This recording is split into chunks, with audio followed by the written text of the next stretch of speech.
E a polícia prendeu os líderes da Frente Nacional de Luta Campo e Cidade, o José Rainha Júnior e o Luciano de Lima. No sábado, eles foram presos na região do Pontal do Paranapanema, extremo oeste de São Paulo. E neste domingo, eles passaram pela audiência de custódia e a justiça manteve a prisão. Os dois foram encaminhados para o Centro de Detenção Provisória de Caiuá, no interior de São Paulo. Eles foram presos suspeitos de extorquirem donos de propriedades rurais. A Secretaria de Segurança Pública informou que as prisões não têm relação com as ocupações de terras realizadas pelo movimento no Carnaval ali na região. Naquela ocasião, 9 propriedades rurais foram ocupadas pela FNL, segundo a polícia. Bom, e nós vamos seguir falando desse assunto. Temos uma entrevista ao vivo agora com o delegado responsável pelas prisões, é o Ramon Pedrão. Vamos recebê-lo aqui. Seja bem-vindo, delegado. Obrigada pela sua participação aqui com a gente. Oi, uma boa noite já, né, a todos. Boa noite, delegado. Vamos começar, então, já esclarecendo que essa prisão não teve vínculo com aquelas invasões do Carnaval. É isso? Explica pra gente. Não, é preciso que fique claro que as prisões que foram cumpridas na tarde de ontem, elas não guardam relação, né, com o movimento social de ocupação e de luta aí pela reforma agrária, né? Elas são decorrentes de uma investigação onde se apuram atos de extorsão, foram apurados atos de extorsões praticados por uma pequena cúpula desse movimento, tá bom? Tá certo. E agora, para esclarecer outro ponto, esses dois também são investigados por ocupações de terras em outro inquérito. Como é que estão as investigações em relação aos dois líderes? Sim, como foram várias invasões, né? Nós tivemos invasões, algumas no Carnaval agora, de 2023. Temos invasões pretéritas, né? Ocupações pretéritas feitas pelo movimento FNL. E isso tudo gera, né, a instauração de inquéritos policiais autônomos, onde se investiga o crime de esbulho possessório, de dano, enfim. São investigações que correm em apartado e que nada tem a ver com os fatos, com as prisões, né, cumpridas na data de ontem, tá? Tá certo. Vamos detalhar, então, a modalidade dessa prisão e também como se deu essa investigação. A que conclusões a polícia chegou, o que vocês aprenderam ali, o que vocês têm de informações sobre as extorsões? Certo. Em meados de 2022, nós tivemos informações de que, após os atos de ocupações ocorridas em propriedades rurais, aqui na região do Pontal do Paranapanema, os integrantes do núcleo, da cúpula desse movimento, né, eles passavam a praticar atos de extorsão contra os proprietários e os possuidores dessas propriedades rurais que eram ocupadas.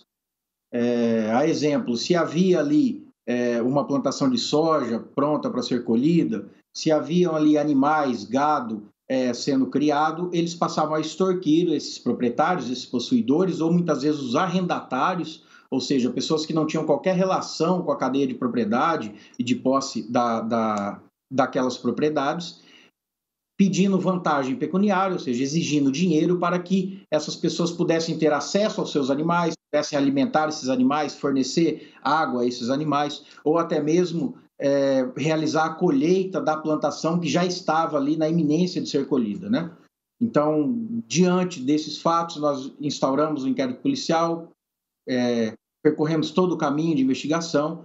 Foram localizadas, identificadas cerca de 6 vítimas, né, que narravam sempre o mesmo procedimento por parte desses indivíduos.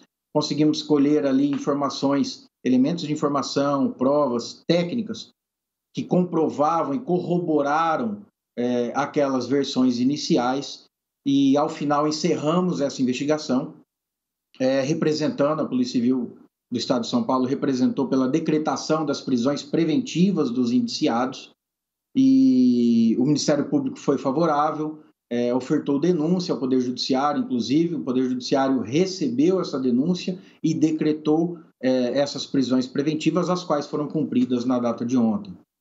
Delegado, então eles impediam acesso dos produtores ali, dos donos das propriedades até as plantações, até os animais, é isso? A gente tem alguma média de valores que eram cobrados por eles?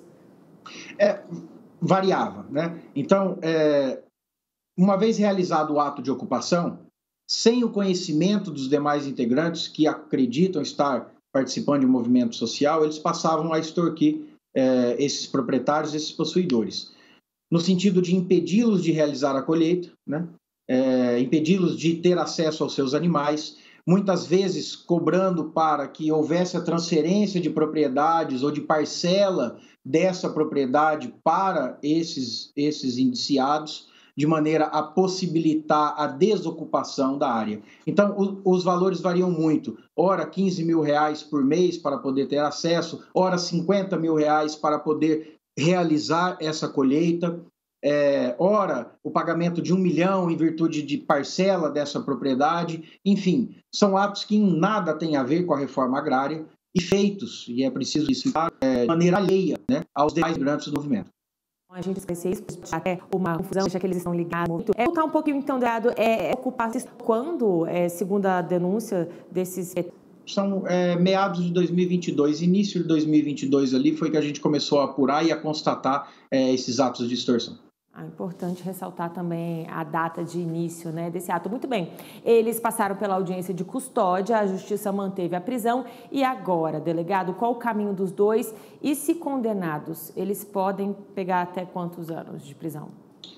São penas altíssimas, né, para o crime de extorsão, são 6 vítimas identificadas e para a Polícia Civil a investigação está encerrada.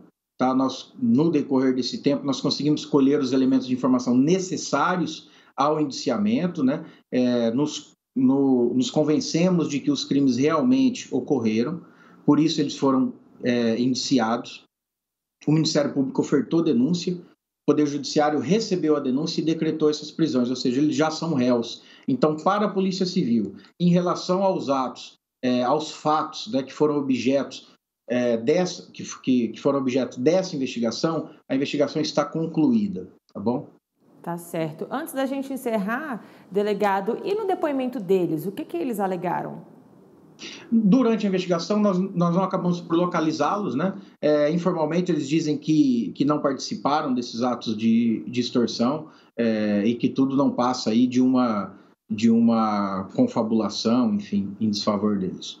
Tá. Eles tentam vincular isso, né, aos atos de invasão ocorridos durante o Carnaval, o que não é verdade e não encontra amparo nos autos.